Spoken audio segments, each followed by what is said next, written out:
आज मैं सॉल्व करने वाला हूँ call of duty modern warfare remastered में आने वाले इस प्रॉब्लम को, जो सिस्टम एरर है और Bink2w64.dll मिसिंग बता रहा है, वो भी बहुत ही आसान स्टेप में।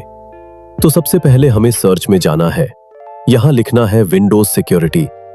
जो पहला वाला होगा उसको क्लिक करना है, फिर वायरस एंड थ्रेट प्रोटेक्शन में, फिर मैनेज सेटिंग में। यहां पे आपको रियल टाइम प्रोटेक्शन मिल जाएगा, इसको ऑफ कर लेना बहुत जरूरी है।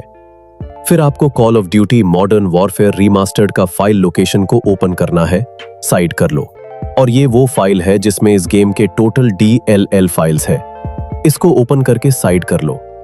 फिर जो DLL मिसिंग था, इसको इसमें से देखकर कॉपी करके गेम के में फाइल लोकेशन में पेस्ट कर दो।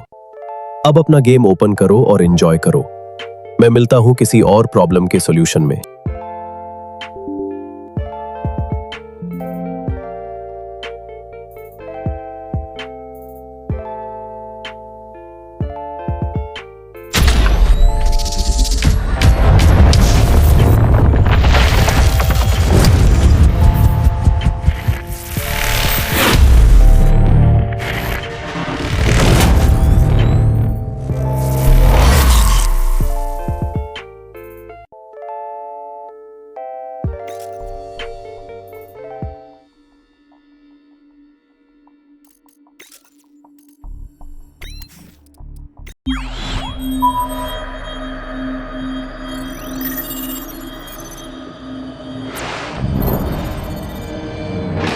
After heavy fighting today, U.S. Marines began to push into the city where al-Assad is making his last stand.